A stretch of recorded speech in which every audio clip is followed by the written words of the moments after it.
busy. I think we have Riley on the phone. Let's see. How about that? Is this Riley Cote? This is. What's going on? Hey, how the hell you been, man? Sorry for keeping you holding. That's all right. No worries. Good. How's your summer been, man?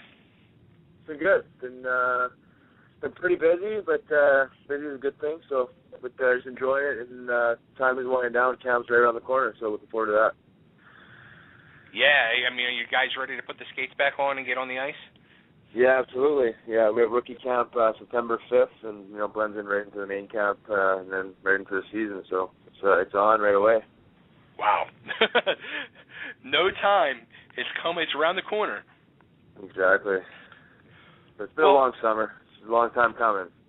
Nah, come on. It's been a quick summer. We don't make playoffs. It's an extended summer, and as a hockey player, I mean, I guess you find the positives out of it, but you want to make playoffs and you want to go the distance. So I mean, it just seems like it's long, Yeah, I guess when you put it that way. When I don't have the playoffs to worry about, then it's a quick summer for me. Yeah, I guess. So, you have your big music festival coming up next week here in Philly on September 7th. I do. And it's the Hemp Music Festival. Yep.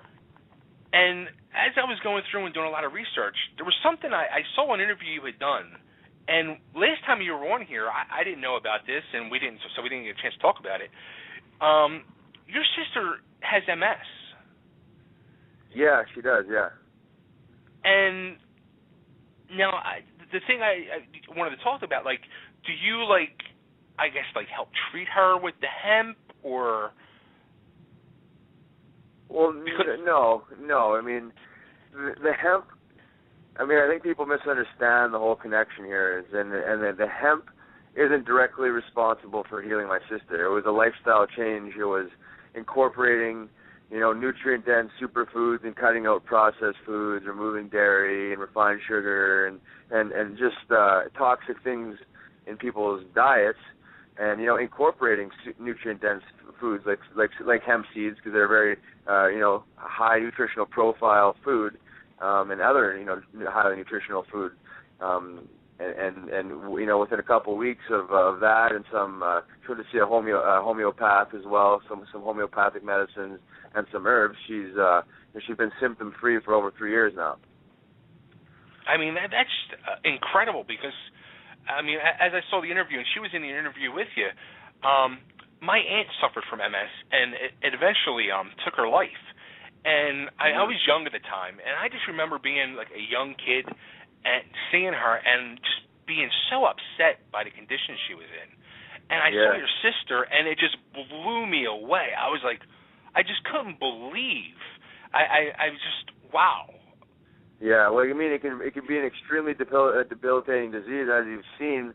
Some people have it to an extreme level, and it's very, very saddening to see. I mean, it's autoimmune disease, and certain foods and certain things you do have an inflammatory response.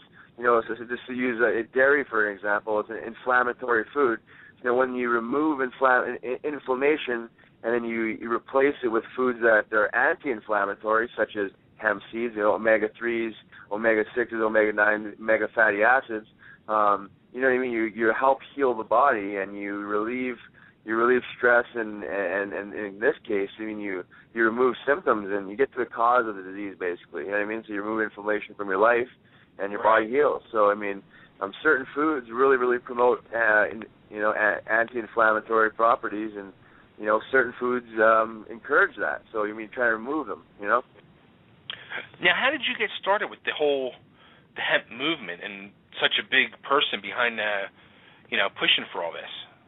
Well, I was a mixture of a few different reasons. One being my sister, and my whole evolution and my health and wellness, and my view on nutrition, because hemp runs very, very, very parallel to health, and health in people, and health in the world, and health in the environment, and all of the above. But I got introduced to hemp, first of all, being from Winnipeg, Manitoba. They grow hemp legally for the last 13 years. So hemp, my family's been involved in farming and living outside of Winnipeg with a lot of farmland. Hemp is one of the major crops in Manitoba. So I'm not foreign to the industrial uses of hemp.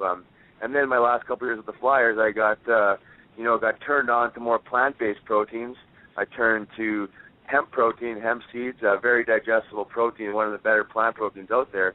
I was trying to find a nutritional edge, whatever I could find. And then I just learned more and more about the plant and the history of it, and how useful and how renewable a resource it is, and it's not being used and grown in America, and just the whole, just understanding the plant in its entirety. And it just really, after seeing my sister, heal herself from the earth, from natural organic foods, nutrient-dense foods and herbs, and when the medications weren't working for 10 years and the symptoms actually got worse, when you see this, you become a believer, and it only makes sense. I mean, you take care of your body, and your body takes care of you, kind of thing. You know what I mean? It's putting the right things in, and and hemp. The hemp seed is just one of the many, many uses. It's a super powerful food, but it also is a super strong fiber. For shirts, textiles. It's also for biodiesel. You can run a car out of it, and the list goes on. I mean, hair and body lotions, and over 25,000 different uses. You can replace plastics and anything around your household, basically. But so it's obviously eco-friendly crop, very easily to grow. Seed to full grown in 120 days. Not too many crops can do that, and it's just such a powerful plant that I just feel like I need to, spread the word and educate people. What do you think needs to be done to change the rules here in the States compared to the rest of the world? Well, geez, I mean, the whole thing is political. So it's first of all, it's educating people, because people have this, first of all, misconception of cannabis being a harmful drug. Right. And that's on the medical side of it. We're not even talking about the medical side of it, because again, that ends up being controversial, because, well, first of all, it's a lot of hypocrisy behind it. But we're talking about, if someone can argue about drugs and the drug value, well, we're talking about something that's grown without drug value. It's grown as industry, something similar to cotton. You know what I mean? So, sure. But on a way bigger scale. But obviously it's a cannabis plant, but there's a reason why it's illegal in the first place. It's very silly when you outlaw nature. Right. There's obviously something behind it. It's not because it's bad for you, because if it was always about what's bad for you, cigarettes would be illegal, alcohol would be illegal, sugar, white flour, all that stuff would be illegal because it's harmful. But everybody, God knows that it's not about that. You know what I mean? There's no money in healthy people. So, I mean, you've outlawed a plant, you've outlawed the competition, and right. and you profit. So, I mean, as long as you keep one industry outlawed, an industry that can, kind of cover many different spectrums, you outlaw your competition, Now, you have the show coming up next week, the benefit concert that you put on. Is this your second one you've done? Yes, it is. Yeah, last year was the first year. So do you pick the bands yourself to play, or? Well, yeah, I work with Live Nation, and we just, obviously, for like the demographic and the message we're trying to send, and the education portion, you kind of, find more of a music style that kind of fits that crowd. And you're not gonna have put together a lineup of country artists or like heavy metal. Right. It just doesn't really suit the bill. So I mean, good vibe music, reggae, kind of just easy listening, kind of mellow crowd. So that's kind of demographic. A younger college kind of crowd. I mean, get the younger people out and educate them, and because that's what it's all about. It's education, inspiring, and empowering people. Take control first of all of your own health, and then when you promote something like nature and a renewable resource, you're promoting like global health. You know what I mean, on a big scale, and taking care of the environment and giving back to to the earth. Because I mean, it sounds earthy and like granola-ish, but we live in a chemical world. We're poisoning ourselves. You know what I mean? Yeah. Across the board, with the water, the food industry, everything. I mean, we just live in a polluted world. So, you have a plant that's eco-friendly, non-toxic. Why the hell is it not grown? There's not enough lobbyists fighting for it. Yeah, well, exactly. I mean, that's exactly where I come in. I'm lobbying for a plant. You know what I mean? It sounds like silly.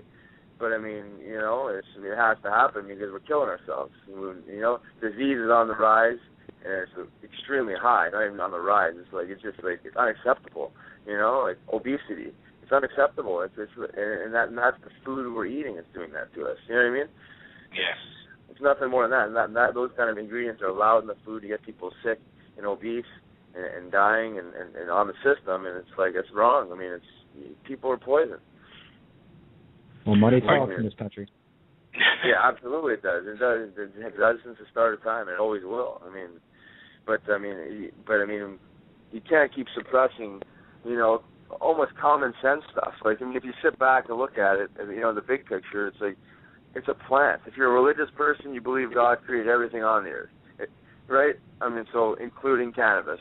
If you're not a religious person, you just believe that, you believe in nature and you believe in Mother Nature running its course and using every resource on the earth. I would have to imagine. So where can you buy into this whole thing where a plant is bad when it has a history since the start of time of helping civilizations thrive on?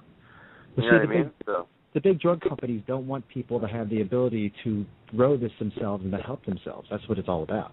Well, absolutely, and that's on the medical side of it. But you don't think like the DuPonts and all the oil-based companies, and nylon, which is synthetic fiber, synthetic hemp. You know what I mean? Like all these major corporations lobby against them. Lobby against it as well as the pharmaceuticals. The whole, if you want to talk about the whole entire plant. But those are the beasts you're going up against. You know what I mean? So they don't want you to have medicine you can grow in your basement or your backyard. No. You know what I mean? That's too easy, and instead they get you on this highly expensive, addictive, pharmaceutical, chemically made medicines that don't work. They don't cure. You need to go back to what the earth grows to get real medicine, and they keep doing it. They keep ripping it off. They want to use THC and put it in Marinol or make these other pills and stuff like that with marijuana, but they don't want to come out and say that it's actually medicine. It's still a Schedule I drug. It's in the same category as cocaine and ecstasy and all those hard street drugs. Yet it's legal in 20 states now for medical use. You know what I mean? If you connect the dots, it doesn't make sense. It's a plant. God put it here for a reason. You know what I mean? And it's such a useful plant to boot. It's not just, for one use. You're talking thousands of uses. I was shocked when I saw your graphic up on your website. This is imagine if the United States could grow one crop, and I was aware of some of this stuff, but I wasn't aware of all of this stuff. So it's amazing. Oh man, it replaced everything.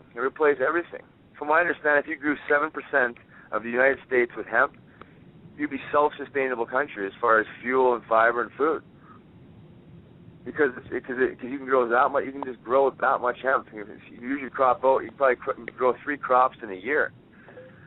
And you grow more fiber than you do wood, pulp and paper and wood, and the list goes on of how much better it is than cotton. Cotton is a very toxic crop. It's sprayed with so many chemicals.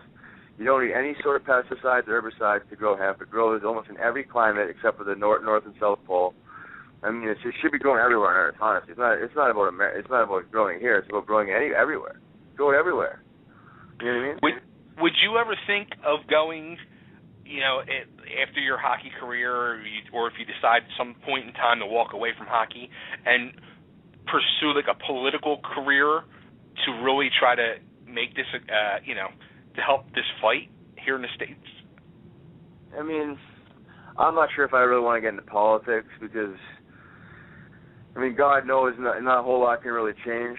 As far as, obviously you can change some things with, the power of the people, but as far as really getting involved on that side of the fence, I just really can't see myself. But my whole thing is putting things in perspective for people and educating them, inspiring them, empowering them. That's my charity. You take care of your health. You're accountable for your health, not running your body into the ground and then looking around and being like, well, why am I sick now? You know what I mean?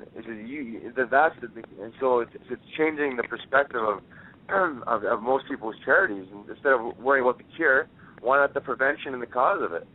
Why are you sick? Why do you have cancer? You know what I mean? And for the most part, if you look around your life and look back on what you do to yourself, it's pretty obvious. You know what I mean? As far as, you can't expect to treat your body with absolute abuse. And don't get me wrong, I did this for many years, on and off the ice, and I learned the hard way. I retired at 28, my body broke down. You know what I mean? So I'm learning all this. I have a completely new view and approach on my health and my respect towards my body, and all this thing, comes together. The health, the hemp, just everything about it. The herbs and all. It's an herb. It's everything's got healing properties. A tomato's got healing properties. You know what I mean? Hemp seed's got healing properties. An apple, everything you eat that actually has nutrition in it is helping healing the body. On the other side of it, everything you eat processed and dead is hurting your body. It's sugar, it's sodium, it's inflammation. You know what I mean? So the more you do that, the lower your immune system, the sicker your body gets, the weaker you get. You know what I mean? So it's just putting in perspective. Now, are you, like, with the music festival, are you scared that some people might get the wrong message by what you're trying to promote and just think it's like, it's just, it's a reason to come and, smoke pot and get high? Do you think that's you know what I mean? Like, well, I think there's always going to be that stigma, and that's part of the education portion of it. But as far as I'm concerned, any concert you go to, you're probably going to smell some weed ripping around there. So that's nothing to do with that. But that is part of the message we're sending is we're trying to make people understand there is a difference and there is a separation between industrial hemp and other cannabis uses. One has drug value, and one is used for medicines. And the other one is grown for industrial use, and it has no THC, no drug value. If you smoke 2 acres of hemp, you have a dirty headache. That's about it.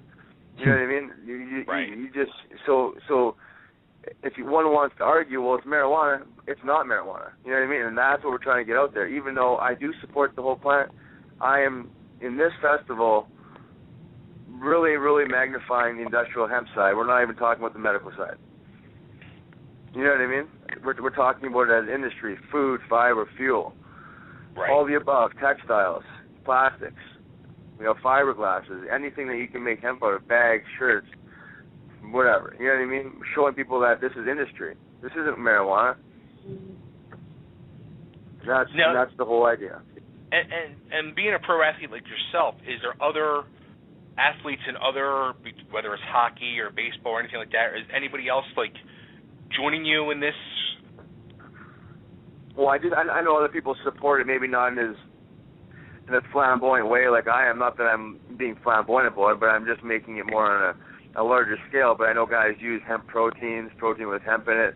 I know Andrew Ferentz from the Boston Bruins always carries around a bag of hemp seeds with him, understanding how nutritionally value these things are, and he's very, very health conscious and gets that. And you see more and more guys understanding, first of all, the nutrition, just grasping the nutrition factor, and then understanding how nutritious hemp seeds really are, and incorporating these types of foods into their diet to increase not only general health, but performance, recovery, prevention of injury, and all kinds of reasons, you know what I mean? So it's really catching on as far as it's in every Whole Foods, every Trader Joe's, every natural food store. You can find hemp protein, hemp bars, hemp seeds, hemp crackers, hemp bread, you know what I mean? So it's right. Why is it such a health food, such a good product, but yet we can't even grow it here? You know what I mean? We're importing it from Canada, China. You know what I mean? It seems odd. Yeah, totally. So all right, so it's next Saturday, September 7th, the Hemp Heals Music Festival, and the lineup is Revolution. What's this other guy's name? I know. Modest Yahoo. That's the one. Yep, Collie Buds, Zion I. A couple local bands. Show starts at 4:00. Now, are you going to be like an MC of the show, or? No, we have an MC. I'll say a couple words, but I'm kind of just putting it all together, and I'm kind of the guy behind the scenes. I can speak in front of crowds and stuff, but I'm not really good at that type of thing, standing in front of 4,000 people, and I'm kind of like the silent activist where I'm on the front line, let's say. Gotcha. So, and then you have already started at rookie camp on the 5th. Yeah, we'll be 2 days in. So, I mean, you're busy. And yeah. a couple of quick questions before we let you go. You have, you work alongside Terry Murray and Shel Samuelson, another legendary flyer. I mean, what's it like working with those guys? Awesome. I've worked with Sammy before, and I've had him as a coach, assistant coach, and briefly as a head coach there when we made all the coaching changes there in it was 2007. But Terry Murray, I had him as an assistant coach of the Flyers my first year. It was great to work with him. Obviously, a great hockey mind. Been around the game a long time and coached a lot of different players, and over a long period of time. So good to hear his viewpoints and learn from him. He's an easy guy to get along with, and he's a pro. He's very, very prepared, and he's got his stuff organized and ready to go. So it's just always good to see that because he kind of be a sponge and take it all in. Now, one thing I always wondered was, and you're a guy who's both played with the Phantom, so you've been in the minor league to the NHL and now being a coach there. When your top guy gets called up, the star of your team, how does it affect the team? I mean, on one hand, I'm sure you guys, whether you're a teammate or a coach for the guy, you got to be proud of him, especially if he goes up and does well. But it's got to be a huge blow to the team. And I always wondered, how does the team handle a situation like that? Yeah, you know what? It's you'd be lying to say, well, someone else is going to fill in and take that guy's spot. I mean, yeah, it opens up an opportunity for someone else, but I think if you were to evaluate your whole team, you're definitely missing a bigger piece of the puzzle. I mean, that's an obvious thing. That happens, at the NHL level. If you lose, say, Claude Giroux, well, yeah, it's an opportunity for someone else to step in, and everyone else has got to carry their load a little bit harder, but, I mean, you're still missing Claude Giroux. So, I mean, Sure. It definitely impacts the team, there's no question. It's the nature of the beast. You know what I mean? It is what it is, and you deal with it because it does happen, fairly often throughout the season. You lose, your go-to guys. Those are obviously your better guys, the guys are getting called up. So that's an obvious thing. But, every team goes through it, depending on what night, what happens. You might lose a couple guys, and, the American Hockey League team got all their guys. But, that's the way it works. And you always get guys that, like I said, opportunity for someone else to step in and fill in some playing time and get their opportunity to show that they can be a part of the team as well. So, what do you think of the Sixers owner buying the enemy? I don't know what to think about that. There's not a lot of happy Flyers fans out there. I didn't even hear much about it until they pulled the trigger on it all, and I don't know. Yeah, I mean, it just came out one day, and the next day it's like, yep, done deal. Yeah, exactly. It seemed like it was kind of dust under the rug there a little bit or something. And how about this is a double-headed question here for you. Major League Baseball, they had the big controversy the last few months with the whole PEDs and A-Rod and all that. I mean, what's your feelings on that? And why do you think there's really not that much controversy like that in the NHL or other sports? It's always more baseball. I don't know. That part's a good question. I mean, I don't know if they're really, really trying to go after guys in baseball, because it sure seems like that. Even in football, you don't even hear of too many guys. I mean, hockey, I think there's only been one, from what I understand, since the first year. It was someone from the Minnesota Wild there, I remember. But I'm not too sure why in baseball, unless their drug testing is more advanced, or maybe they're just really more extreme about it, more of an Olympic test. I'm not really too sure. But I mean, as far as players, cheating and stuff like that, I think it's always been a part of sports. People always cheat and always find a way around it. I mean, most of these guys are pretty damn good at it, and they're almost ahead of the drug testers. Sure. But I mean, obviously there is risk, and you're gonna get busted somewhere online, and people do. But I mean, it's not that I'm endorsing it, but they might have caught like 30 guys. But there's probably way more guys doing it too. Oh, I'm sure. What I mean? Sure. So the playing field will never be even though they try to allow it to make it that way. I mean, I think it's a nature of humans is to get an edge. I mean, you're talking about the difference between being in the minor leagues in baseball or the major leagues in baseball.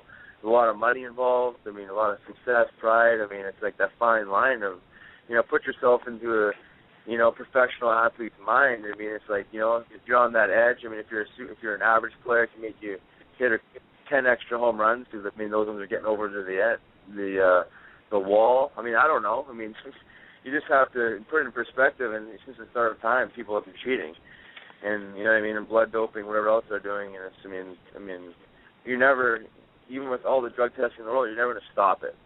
Right. You know what I mean? Yeah, I don't think. I mean, even with like in baseball, you get a 30-day ban. What is it?